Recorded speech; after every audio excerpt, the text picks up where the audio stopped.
Hello and welcome everyone to the sixth lecture in MEC 3430, Automotive Engineering Fundamentals. In this lecture, we're going to look at automatic transmissions, contrasting with manual transmissions that we looked at in the last lecture, and we're also going to look at other drivetrain components. As I said, last lecture, we looked at clutches and manual gearboxes, and in this lecture, we're going to look at torque converters, which is a highly important part of most automatic transmissions. We're going to look at the automatic transmissions themselves. Then we're going to look at drive shafts, final drive, and differentials. Now, a good majority of this lecture is actually going to be covered by videos because a lot of the concepts I find are much easier to comprehend when watching a moving video rather than static slide images. So we're going to take that approach. So our torque converter, or hydrokinetic fluid coupling, what is this device? Well, it replaces a clutch in an automatic transmission system. And so it uses a fluid instead of a friction disc to couple the input and output shafts.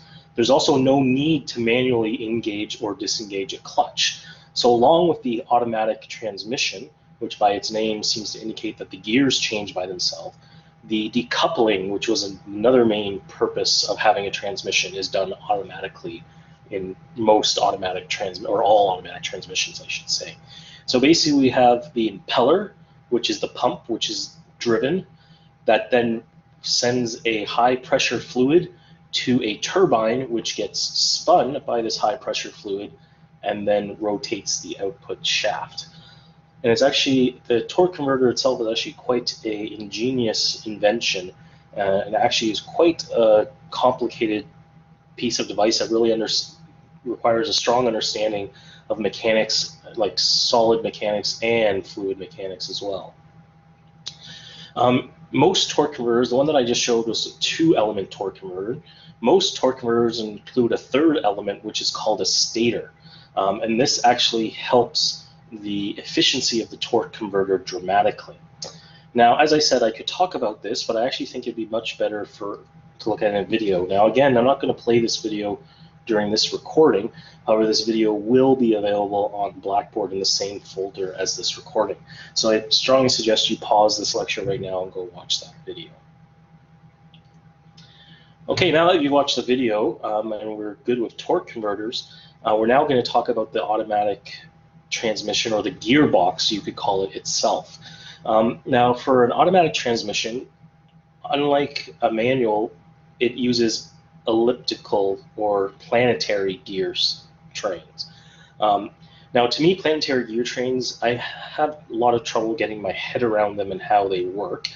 So I'm not going to expect anyone to have too much understanding of automatic gear trains or being able to do calculations per se with these gear trains. But the main difference is that instead of, depending on how you lock either the hub or the sun gears, you get different gear ratios. And this is just an example of a 3-speed, or a Simpson automatic transmission. Now, this was basically the first type of automatic transmission that existed. The initial automatics were only 3 speeds. Remember, some people will sometimes say 3 gear, although that's kind of a misnomer because you can clearly see here there's more than 3 gears. This is a 4+ speed example. Again, there's more layers of elliptic gears that could possibly be locked or unlocked. And again, once again, I think instead of trying to describe the automatic gearbox with static slides, I think it's much easier watching a video. So again, there'll be another video in the folder that looks about automatic gearboxes and how they work in terms of the gears. Again, I don't expect anyone to be an expert on this because I do find the concept fairly challenging myself. Another type of automatic transmission, which would still use a torque converter, is called a continuously variable transmission. Now, in this type of transmission, you have an infinite number of gear ratios between the low and the high value that the transmission can possibly take. So again, I suggest, instead of listening to me talk, I suggest you look at the video, which I am posting on Blackboard as well. Okay, so let's look at some high level. Why would you choose an automatic or manual transmission? MT being manual transmission, AT being automatic transmission. So for a manual transmission, they're cheaper. Generally, if you're looking at a vehicle and you look at manual transmission versus automatic, the automatic's more expensive. Most vehicles sold in Europe are still manual transmissions, and that's generally because people have a lower buying power in Europe. The cost of living is much higher, and so they don't have as much disposable income. So most people in Europe would actually tend towards the manual. There is more maintenance though. The clutch, as we said, the clutch will wear over time. That's a maintenance item. The manual transmission also requires more practice and skill to drive. This is another reason that I would argue that more people in Europe drive manual transmissions. After living in Europe, I can confidently say that most people are better drivers there. In my opinion, we give too many licenses to people in North America, people who maybe aren't very skilled. However, in general terms, regardless North America, Europe, or whatever, there is some level of skill or practice that you need to be able to drive a manual transmission effectively. It's also very difficult to drive in stop and go, or annoying, I should say, continually having to push out the clutch, change gears, push out the clutch, change gears. Imagine driving to Toronto in 401 rush hour traffic. It's very annoying having to drive a manual. That's what I did during my graduate studies. My first car was a Mustang GT, and it was a manual, and some days it was very annoying having to drive in Toronto with that. This is the main reason why a lot of people do get a manual transmission. If it's not for cost, some people like it because they prefer the feeling of manually shifting gears. This used to be very common in sports cars. Regardless of what automatic transmission options were available, most people who were sports purists always went for the manual transmission. And generally, manual transmissions also had better performance because torque converters weren't as efficient, so you always had some power loss. Also, the algorithms for shifting the automatic transmission weren't very good. So if you're trying to drive the car in a performance orientation, it wouldn't necessarily have you in the correct gear for maximum performance. However, automatic transmissions, what are the disadvantages? Well, they are more expensive, but everything else is really a plus. There's less maintenance. Generally, you might have to do an automatic transmission fluid change maybe once during a vehicle's service life. Much less maintenance. I just said much less maintenance. It requires limited practice or skill to drive. As I said, it automatically changes the gears. The decoupling is handled automatically, so there really is not as much skill level required to drive it. One of the reasons I mentioned people like manuals is because of the feel of shifting gears and because of the performance. Well, dual clutch automatic transmissions, I haven't talked about those, but those are essentially automatics that have clutches in them that are controlled by a computer. And with dual clutch, you can actually have millisecond shift performance. So the whole argument that you should get a manual because it's more performance oriented, well, with any type of modern dual clutch transmission, it'll shift much faster than a manual. Also, computer algorithms for the shifting of when the car should be shifting, even with performance cornering, have improved dramatically. And finally, with a CVT, that gives you an infinite gear ratio. However, it does come with more cost, more maintenance, and lower torque handling. A lot of the reasons for not adopting CVTs is because they simply cannot handle as much torque as a traditional automatic or manual transmission. Also, they tend to wear out very rapidly. My wife's parents, so in other words, my in-laws, had a Nissan Rogue with a CVT, and the thing did not even last 5 years, which is quite terrible. Okay, so that's all I want to talk about automatic transmissions. Again, mostly based on videos, as I think it's much easier to understand watching the videos and trying to listen to someone discuss it. I'm now going to look at other drivetrain components. So now we've gone from the engine to the decoupling device, either a clutch or a torque converter. We've gone through our transmission, but we still haven't reached our wheels yet. So what are the other components that go from the output of the transmission to finally the rear, or to the front or rear wheels? So here we have what's called the propeller shaft and Hooks U-joint. So this assembly, this propeller shaft assembly and a Hooks U-joint, what it allows is for torque to be transmitted at an angle. Why is this important? Well, as your vehicle is bouncing up and down on an uneven road, that means your line of action, or the line connecting your transmission shaft output and your wheels, might not be perfectly horizontal. So you have to transmit torque at an angle to the horizontal. So this is critically important. It also incorporates some type of slip joint to allow for changes in shaft length. Depending on twisting or depending on the temperature, you can actually have slight differences in the shaft length. So these are two very critical things. There's also what's called a Hotchkiss drive. And this is really important because of the shaft life and angle can vary with suspension position. This is what I was talking about in the last slide. If you look at the image here, we can see on the far right that as the suspension changes its location, the necessary length connecting the output of the transmission to the wheels actually changes. So we have to be able to absorb these differences.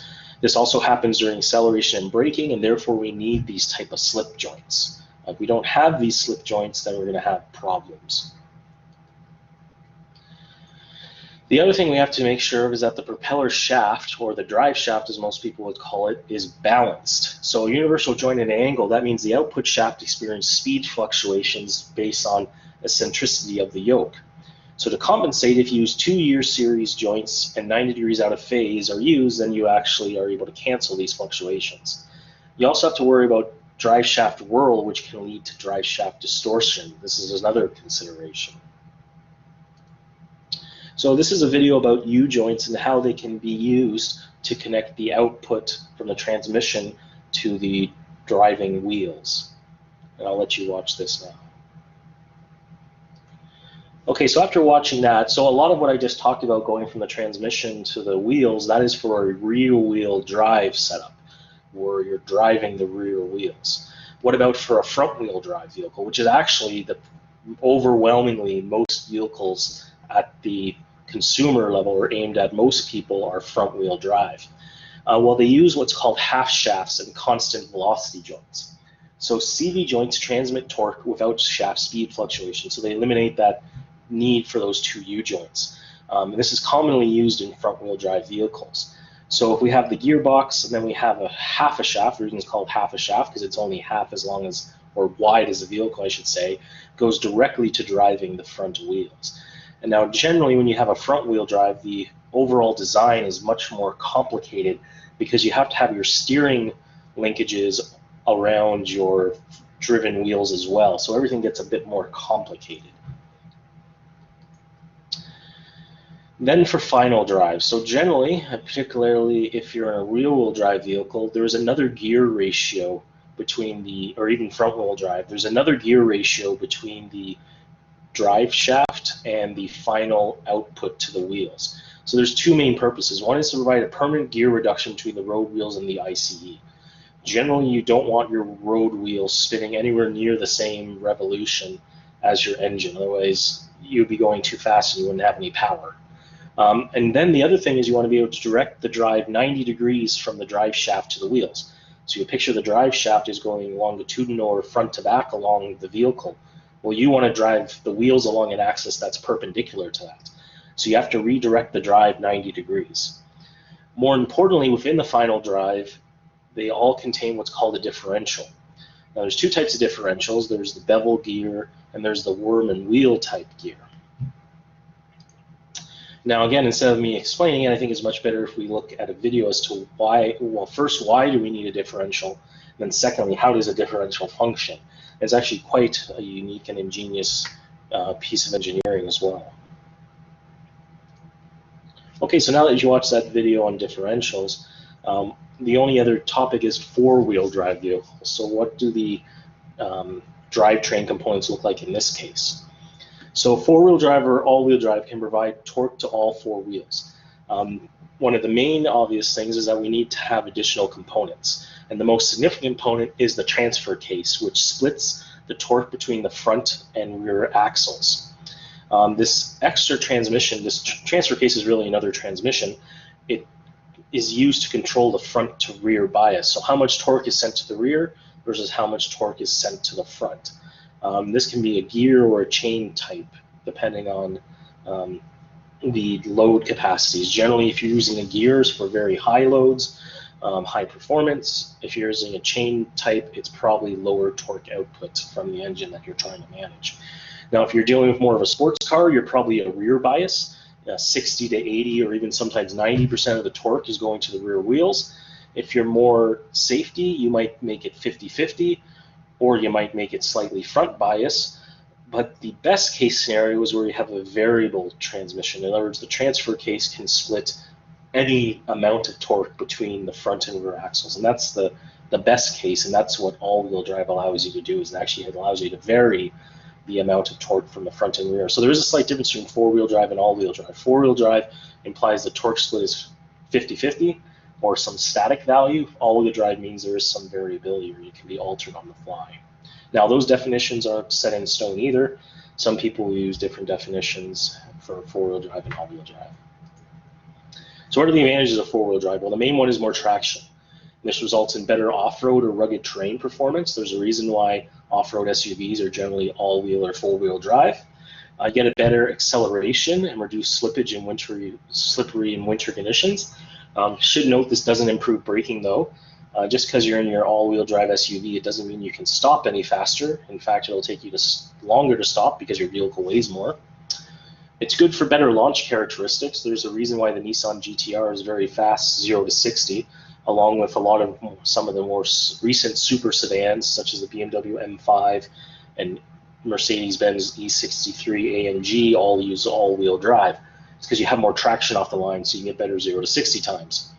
It can also compensate for uneven static loads. So if you have a heavy load on one side of the vehicle, you're going to send more torque to that particular side, or that front or back, to take advantage of that additional weight, because you're going to have more friction with the ground. Disadvantages mainly are all focused around the design is more complex. What does this mean? We need additional components, transfer case, differential lock, additional upfront and maintenance costs. There's additional vehicle weight. So I mentioned a lot of the super sedans, BMW M5, Mercedes-Benz E63 AMG, they've gone towards all-wheel drive, but the most recent super sedans from Cadillac, the CTS-V and the CT5V, particularly the CT5V Blackwing, they don't use all-wheel drive. And the reason they don't is because of the additional weight. So even though the BMW and the Mercedes might be quicker from 0 to 60, they actually trail the Cadillacs in terms of performance and track times around actual real tracks.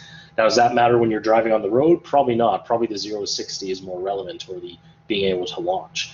But it is another reason why all-wheel drive might not actually be used for a pure performance standpoint. It's just there's an increased vehicle weight. Also, the other problem with four-wheel drive or all-wheel drive is burnouts are more difficult to achieve. Now, this is more of a joke disadvantage. This actually isn't really a disadvantage. But it is a disadvantage, especially my friend who had a BMW 335i. He wanted to do some burnouts, but it was very difficult. He had to get a brake kit where he could enable, or he had to do a hack for his computer where he could disable the front wheels and send all the torque to the rear wheels and do a burnout.